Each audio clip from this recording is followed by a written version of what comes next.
کئی ایک واقعات اس میں بڑے انٹرسٹنگ نقل کیے مقدمے کے اندر. آپ وہ پڑھیں تو آپ کو اندازہ ہوگا کہ علم حدیث کتنا سینسٹیو ٹاپک ہے. ابن عباس کے پاس کچھ فتوے لائے جاتے ہیں حضرت علی کی شہادت کے بعد. امام مسلم نے یہ مقدمے میں نقل کیا ہے. اب ابن عباس وہ فتوے پڑھتے جا رہے ہیں اور کہہ رہے ہیں اللہ کی قسم علی نے یہ فیصلہ نہیں لکھا, اللہ کی قسم علی نے یوں نہیں کیا ہوگا.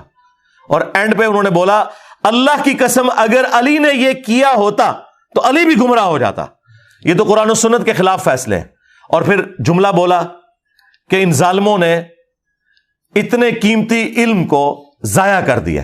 یعنی حضرت علی کی شہادت کے بعد ابن عباس ابھی زندہ ہیں اور ان کی موجودگی میں حضرت علی کی طرف منسوب جو فتوے ہیں ان میں لوگوں نے تبدیلیاں کر دی تھی. یہ امام مسلم لے کے آئے مسلم کے اندر مقدمے میں, اور یہ بیٹھ کے رو رہے ہیں کہ عبد القادر جیلانی نے فرمایا, ہاں شیخ احمد سرندی فرماتے ہیں, امام غزالی لکھتے ہیں. اور چھاڑ دو اللہ دے بندے, کتنے مولا علی, مولا علی کی طرف منسوب باتیں بھی ان میں ملاوٹ ہو گئی تو یہ باقی تو شاید ہی کوئی نہیں, کیونکہ آپ خود ہی کہتے ہیں کہ ادنا صحابی ہو اس کے قدموں کی خاک جو اس کے گھوڑوں کے نتنوں میں بیٹھے اس کو کوئی غوث قطب ابدال نہیں پہنچ سکتا, تو یہ تو حضرت علی کی بات ہو رہی ہے. تو تمہارے بابوں کی تعلیمات اس قابل ہیں کہ انہیں اللہ تعالیٰ کو اسپیشل پروٹیکشن دے گا؟ اسپیشل پروٹیکشن قرآن و سنت کی ہے, اور اس میں بھی قرآن انا نحن نزلنا الذکر وانا لہ لحافظون. سنت جو محفوظ ہے اس میں ملاوٹ بھی ہوئی ہے, لیکن محدثین نے اصول محدثین کے تحت ان چیزوں کو الگ سے کمپائل کر دیا تاکہ عام لوگوں کو پتہ چل جائے. اور امام مسلم نے جو سخت الفاظ استعمال کیے ہیں, انہوں نے کہا ہمارے زمانے میں جو لوگ ہزاروں کی تعداد میں احادیث اپنی کتابوں میں لکھ رہے ہیں تاکہ لوگ بڑی تعریف کریں کہ اس نے اتنی حدیثیں جمع کر لی, اور کوئی پرواہ نہیں کر رہے کہ صحیح ہے یا ضعیف, اور نہ پڑھنے والوں کو یہ بتا رہے ہیں کہ یہ روایتیں ضعیف ہیں, یہ علماء اس قابل ہیں کہ انہیں جاہل کہا جائے بجائے علماء کہنے کے. اندازہ کریں کہ بخاری مسلم کے زمانے میں امام مسلم جن علماء کو جاہل کہہ رہے ہیں, کیا وہ بریلوی دیوبندی اہل حدیث شیعہ تھے؟ وہ کن کو کہہ رہے ہیں جو ان کے زمانے میں احادیث زیادہ ہزاروں کی تعداد میں جمع کر رہے تھے. اب میں نام نہیں لیتا ورنہ وہ کہیں گے یہ محدثین کی توہین کر رہا ہے, تو آپ امام مسلم کے زمانے میں دیکھ لیں کہ انہوں نے ہزاروں کی تعداد میں حدیثیں جمع کی ہیں. تو امام مسلم تو کہہ رہے ہیں انہیں تو جاہل کہنا چاہیے بجائے عالم کہنے کے, انہیں پتہ نہیں کتنا خطرناک کھیل کھیل رہے ہیں. امام مسلم کو سمجھ آ گئی تھی, پھر انہوں نے مسلم شریف میں یہاں تک لکھا کہ کیا صحیح حدیثیں ختم ہو گئی ہیں کہ ہم ضعیف روایتوں کو اس طرح جمع کریں. پھر انہوں نے اس مقدمے میں یہاں تک لکھا کہ میں مسلم شریف اس لیے لکھ رہا ہوں کہ ایک عام آدمی جسے صحیح اور ضعیف کا فرق نہیں پتا, وہ یہ کتاب پڑھ کے نبی الاسلام کی مبارک سنت تک پہنچ جائے. یعنی یہ عوام الناس کے لیے امام مسلم نے حدیثیں لکھی ہیں, یہ علماء کے لیے نہیں, عوام الناس کے لیے, اس لیے کہ علماء انہیں دھوکہ نہ دے سکیں. اور جتنی بنو امیہ کی مٹی پلید کی ہے نا امام مسلم نے, اور کسی امام نے نہیں کی ہے. اور جب ہم یہ باتیں کرتے ہیں وہ کہتے ہیں یہ تو انہوں نے اپنے شاگردوں کو بس نوٹس لکھوائے تھے, اور یہ باتیں آپ اہل حدیث بھی کرنا شروع ہو گئے.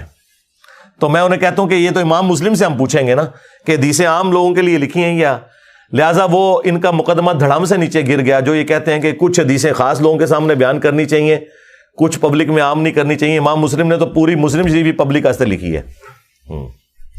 ان کٹ دے ہوتے جو حدیث 4776 مسلم دی کہ تمہارے چچا کا لڑکا معاویہ کہتا ہے کہ ہم لوگوں کو ناحق قتل کریں اور ایک دوسرے کا مال حرام طریقے سے ہڑپ کریں, اور سورہ نساء آیت نمبر 29 میں آئے کہ ایک دوسرے کا مال ناحق طریقے سے ہڑپ نہ کرو اور اپنوں کو قتل نہ کرو. اور وہ تابعی کہتا ہے عمر بن عاص کے بیٹے سے, عبداللہ بن عمر بن عاص, کہ اب بتائیں ہم اللہ کی بات مانیں یا آپ کے چچا زاد کی بات مانیں, کیونکہ آپ ہمیں اطاعت امیر کی حدیثیں سنا رہے ہیں. تو وہ خاموش ہو کے کعبے کے سائے میں بیٹھے ہوتے ہیں, پھر سر اٹھا کے کہتے ہیں کہ معاویہ کی اطاعت کرو ان کاموں میں جس میں وہ اللہ اور اس کے رسول کے مطابق تمہیں چلاتا ہے, اور جن کاموں میں وہ اللہ کی نافرمانی کرے تم اس کی نافرمانی کرو, اور آندھا سے انجینئر کی ویڈیوز دیکھنا چھوڑ دو. ظاہر ہے وہ عبد الرحمان بن عبد رب کعبہ نے کوئی اس زمانے کے کسی انجینئر کی ویڈیو دیکھی ہوگی نا, تو متاثرین انجینئر ہے نا. اور آندہ سے مشاجرات صحابہ کو ڈسکس مت کرو, یہ بھی نہیں کہا, بلکہ اس کو علمی جواب دیا کہ تو ٹھیک کہہ رہا ہے. ورنہ تو کہتے تو تابعی ہو کہ ایک صحابی کے بارے میں کہہ رہا ہے جو حکمران بھی ہے, حکمران کی تو اطاعت ہے, وَأُولِي الْأَمْرِ مِنْكُمْ. لیکن انہیں پتا تھا کہ یہ اگر میں نے آیت سورہ نساء سے کوٹ کی تو تابعی کو پڑھ دے گا فَإِن تَنَازَعْتُمْ فِي شَيْءٍ فَرُدُّوهُ إِلَى اللَّهِ وَالرَّسُولِ. ایڈا رسک نہیں سی کوئی لے سکتا, ہوں نہیں کوئی لے سکتا تو اس زمانے کون لوے گا. تو یہ آپ نکال دیں پھر مسلم شریف سے, کیسے نکالیں گے؟ یہ عوام کے لیے لکھا ہے امام مسلم نے. ٹھیک ہے. ولید بن عقبہ کے بارے میں جو میں نے آپ کو روایت بیان کی, وہ شراب پینے والی, وہ بھی مسلم شریف میں لکھی ہوئی ہے. علی سے محبت نہیں رکھے گا مگر مؤمن, علی سے بغض نہیں رکھے گا مگر منافق, وہ بھی مسلم شریف میں لکھی ہوئی ہے. ہاں, تقتلہ الفئۃ الباغیہ یدعوہم الی اللہ ویدعونہ الی النار, یہ بھی مسلم شریف کے اندر حدیث موجود ہے. بلکہ یہ جو اس کا جو سخت والا جملہ ہے وہ تو بخاری شریف میں ہے, اس سے بھی اوپر کی کتاب میں 2812. تو آپ ہمارا کربلا والا ریسرچ پیپر پڑھیں تو آپ کو اندازہ ہوگا کہ جتنی اس قسم کی روایتیں ہیں نا, وہ میجارٹی مسلم شریف میں ہے. جو یہ کہتے ہیں چھپانی چاہیے, اور امام مسلم کہہ رہے ہیں میں عام بندے کو بتا رہا ہوں کہ کیا کام ڈالا ہے. اس لیے تو نجی محفلوں میں کہتے ہیں آخری وقت میں بخاری مسلم بھی شیعہ ہو گئے تھے. نہیں, یہ نہ کہا کرو یار, یہ بدتمیزی ہے. یہ کہا کرو کہ آخری وقت میں بخاری مسلم بھی انجینئر کو سننا شروع ہو گئے تھے, تاکہ لوگ آپ سے پوچھیں کہ اللہ کے بندو انجینئر تو بعد ہی چاہیا یار, انجینئر تو خود متاثرین ہے بخاری مسلم ہے. آپ دیکھیں مجھ پہ علماء کو اتنا غصہ کیوں آتا ہے, تو میں اکیلے میں جب بیٹھ کے سوچتا ہوں نا, تو میں کہتا ہوں بالکل ٹھیک آتا ہے, آنا چاہیے. جب آپ پہلوان سے اس کا زور ہی چھین لیں. بریلویوں کا زور یہ تھا کہ باقی سارے گستاخ رسول ہیں, ایک بندہ آ کے ان کی منجی ٹھوک دے یہ بتا کے کہ چشتی رسول اللہ لکھا ہوا ہے, میرا جھنڈا محمد کے جھنڈے سے بڑا ہوگا, تمہارا بایزید یہ کہہ کے گیا. تو مجھے بتائیں بریلوی علماء اور ان کی کٹر پبلک خودکشی نہ کرے تو کیا کرے؟ یا خودکشی کرے یا مجھے گالیاں نکالے. ان کے پلے تو شاہی کوئی نہیں رہی, ایک ہی سودا بیچ رہے تھے, وہ بھی جاندا رہا. تو منو نہ پٹن, خود سوچیں. چیخیں ان کی بالکل ٹھیک ہے. دیوبندیوں کے پاس یہ ایسٹ تھا حق چار یار کا نعرہ, وہ نعرہ ہی ان کے گلے میں فٹ ہو گیا. ہم کہتے ہیں حق چار یار ہے, تو آپ بعد میں کیسے نعرہ لگا سکتے ہیں سیاست معاویہ زندہ باد؟ تم تو خود کہہ رہے ہو حق چار یار. اگر یہ بعد والا بھی ہوتا تو تم حق 5 یار کہہ رہے ہوتے. 4 یار کا مطلب کیا ہے؟ وہ کہتے ہیں بات کو نہیں ہم ڈسکس کر رہے ہیں, اس کو کر رہے ہیں, ہم کہتے ہیں اسی کو کر لو. حق 4 یار کا مطلب ہے کہ حق 4 یار کے جو مخالفین ہیں کہتے ہیں ہاں ہم ان کو نہیں مانتے, ہمیں تو حکم ہے علیکم بسنتی و سنت الخلفاء الراشدین المہدیین. یہ انہوں نے دیوبندیوں نے اپنے جھنڈے کے اوپر لکھا ہوا ہے. تو پھر ہم پوچھتے ہیں کہ بتاؤ پہلے خلیفہ کے مخالفین, ہاں کہتے ہیں جی مرتد, منکرین زکات ایسی کی تیسی ان کی. دوسرے خلیفہ کے مخالفین کہتے ہیں جی کافر, رومنز اور پرشینز. تیسرے خلیفہ کے مخالفین وہ کہتے ہیں جی بلوائی, حالانکہ اس میں صحابہ بھی تھے, ہاں صلح حدیبیہ کے صحابہ بھی تھے, لیکن بلوائی کہتے ہیں. ہم کہتے ہیں ٹھیک ہے جی ہم آپ کے ساتھ ہیں, جو کہ حکم ہی ہے. چوتھے خلیفہ کے مخالفین رضی اللہ عنہ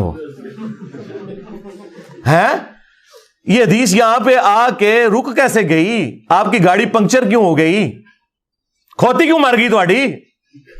ہاں پرانے زمانے میں لوگ گدے پہ سامان کو لے کے جاتے تھے نا, اور جب کسی کی نیت مری ہوئی ہو نا اور اس نے وہ کام نہ کرنا ہو تو کہتا ہے میری گدی بیمار ہے, یہ مر گئی ہے. تو یہ حق 4 یار کا نعرہ خود ان کے گاٹے میں فٹ ہو گیا. تو آپ مجھے گالیاں نہ نکالیں تو کیا کریں؟ کل تک کہتے تھے بریلوی جو ہے وہ کہتے ہیں مردوں سے مانگ سکتے ہو. میں نے کہا کہ تمہارے اشرف علی تھانوی نے نقل کیا کہ قاسم ننوتوی 6 سال بعد مرنے کے قبر سے نکلا, خواب میں نہیں بیداری میں, اور دیوبند کے 2 مولویوں کی صلح کروا کے واپس چلا گیا. اور جس مولوی نے یہ منظر دیکھا سخت سردیوں کے اندر اس کا لحاف جو ہے وہ پسینے سے تر ہو گیا, اور بھی کچھ نکل گیا ہوگا. اور وہ کہتا ہے ابھی ابھی مولانا قاسم آئے تھے, ہائے ہائے ہائے ہائے صدقے جاواں. اب اس کے بعد دیوبندی مجھے گالیاں نہ نکالیں تو اور کیا کریں؟ جس بات پہ انہوں نے بریلویوں سے اپنی آئیڈینٹی علیحدہ کی تھی وہی میں نے ان کے گاٹے میں فٹ کر دی.